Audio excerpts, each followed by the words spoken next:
favorites. We all have them, and especially we have them when it comes to tabletop RPGs. I decided to do something a little different for this video. I decided to let you guys know my favorite top 3 tabletop RPGs. Now, why am I making this video?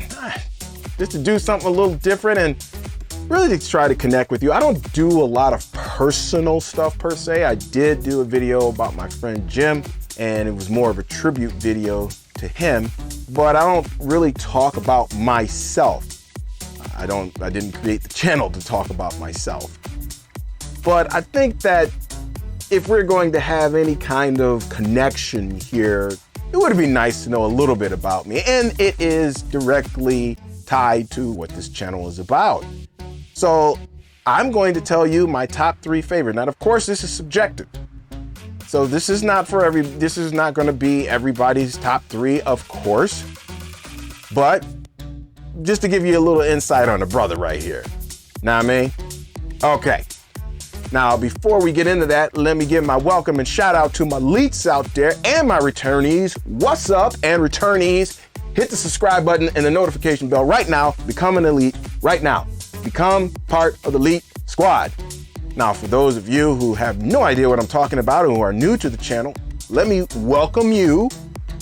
And the place you've stumbled upon is RPG Elite. Now, this is a place where I strive and focus to put the RP back into tabletop RPG on the Farilla Magilla. And the way that I do this is by giving you various things, tools, tips, deep dive tutorials into tabletop RPGs, classic and otherwise.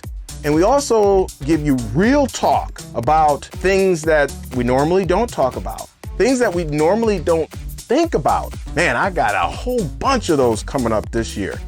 I mean, they just coming off the top of the dome, y'all, and you guys are giving me ideas for them as well. Now, the reason I do this, I'm not just doing this to be controversial, or I do this for one reason. It is to make sure that you have an enriching, deep, substantive experience, an enjoyable and immersive tabletop RPG session every time you sit down at the table, or that's something that you should strive for.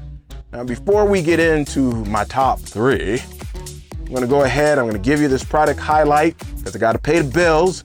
Then let's get straight into my top 3 favorite tabletop RPGs. Yeah, you know it's happened, right? You're rolling the dice and all of a sudden, up, there it goes, off of the edge of the table. Or you got all of your minis set up on the table and you roll your dice and up, there it goes. Topples one, maybe even another.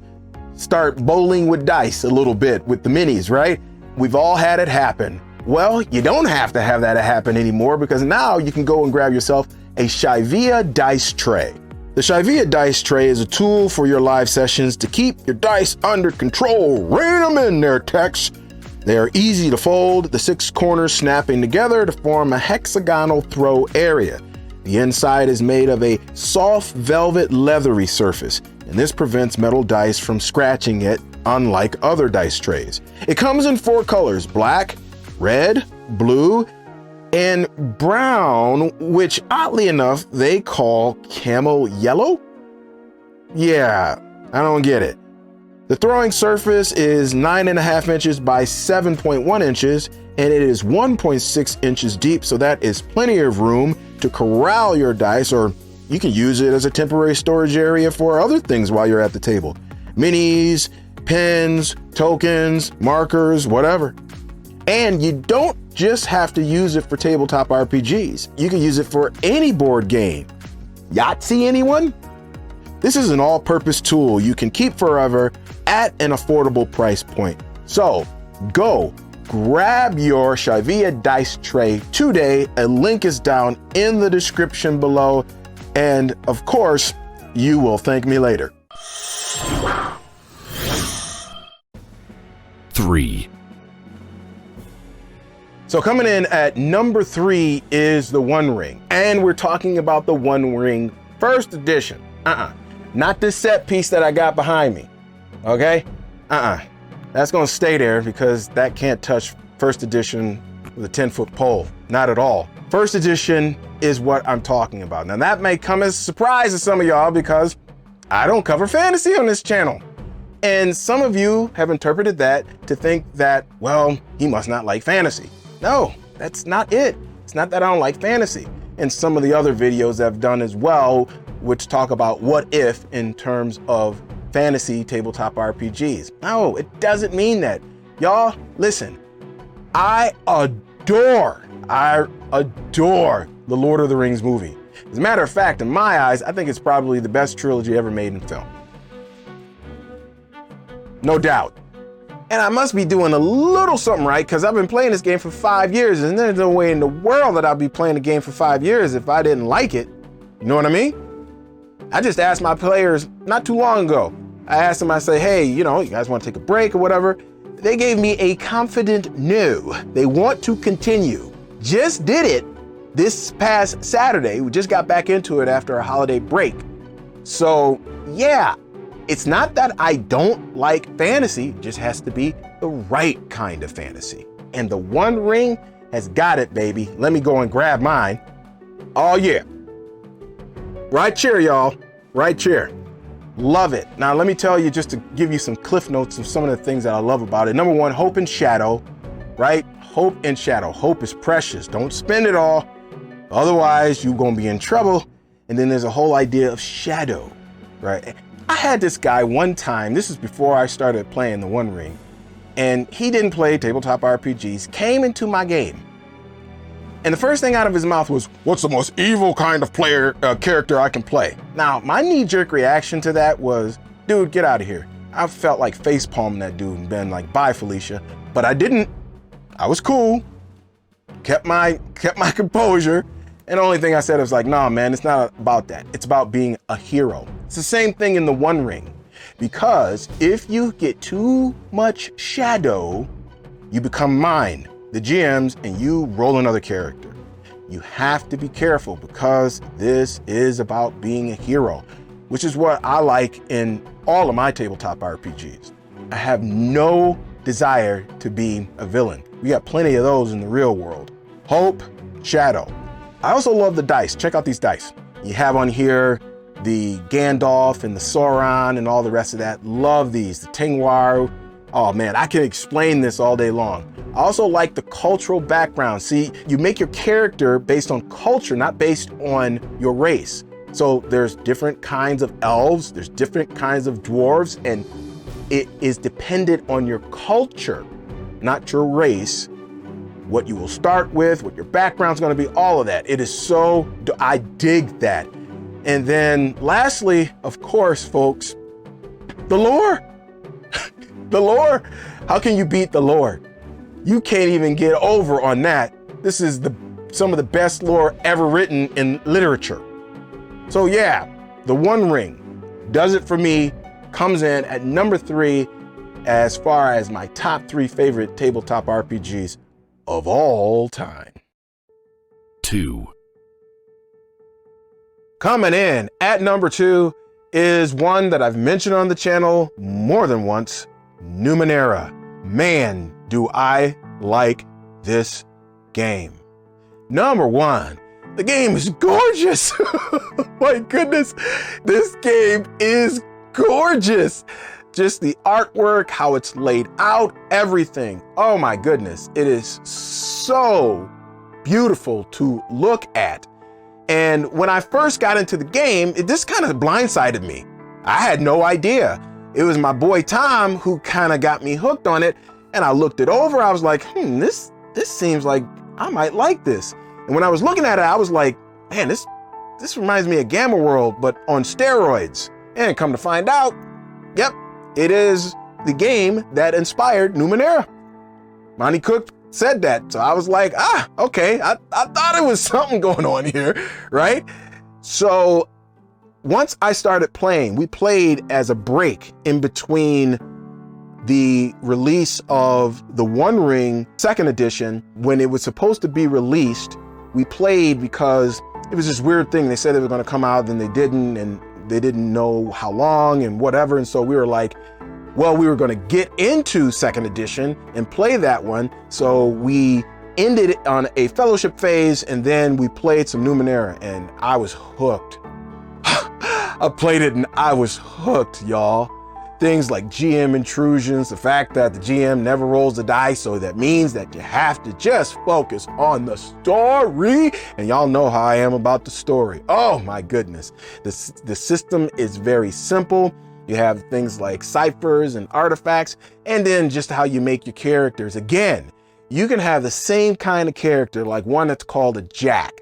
Now, you could say it's a class, but it really is just maybe a category, because you can have two Jacks who are absolutely totally different across the board.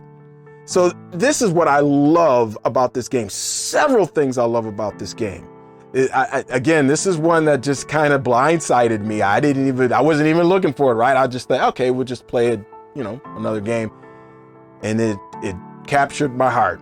NUMNERA coming in at number 2. 1. Now this one, for anyone who's been here on the channel for any length of time, should come as no surprise. But let's pull it up. My number 1 game of all time is classic Marvel Superheroes Advanced.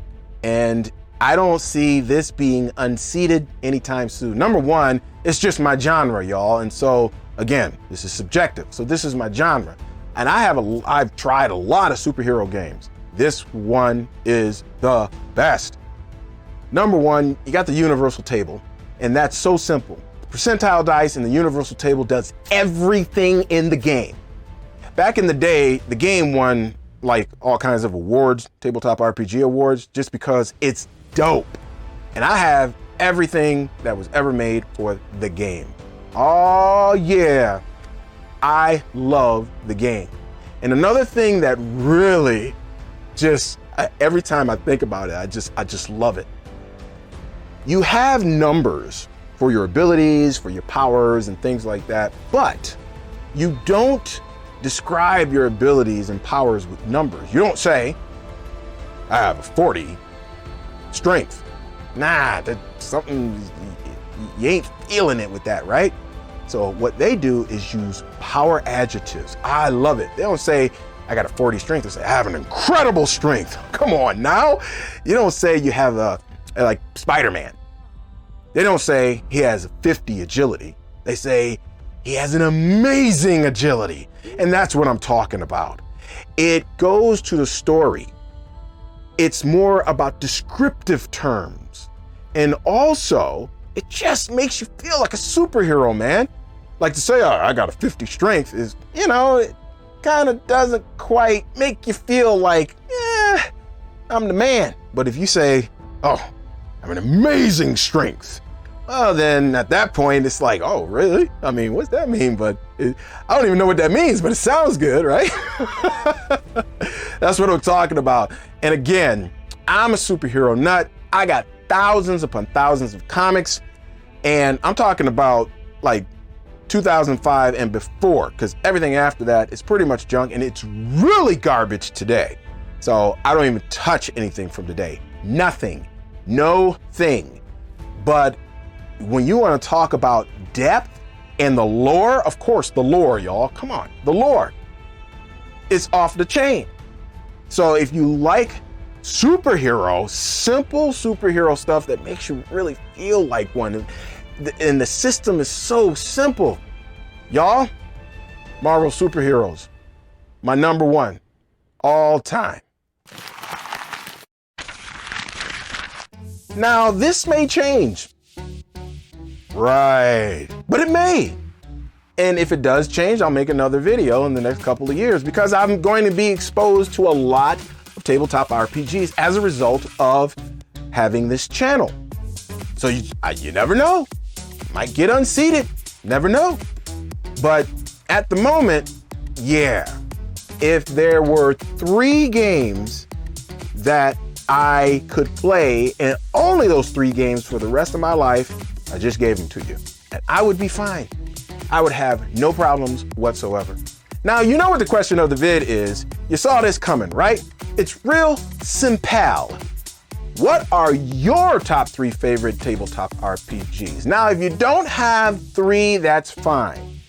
But you gotta narrow it down to 3 if you have more than 3. Don't sit up there and be like, oh, I can't really say that. No. If, same situation, you were only allowed to play 3 tabletop RPGs, which ones would they be?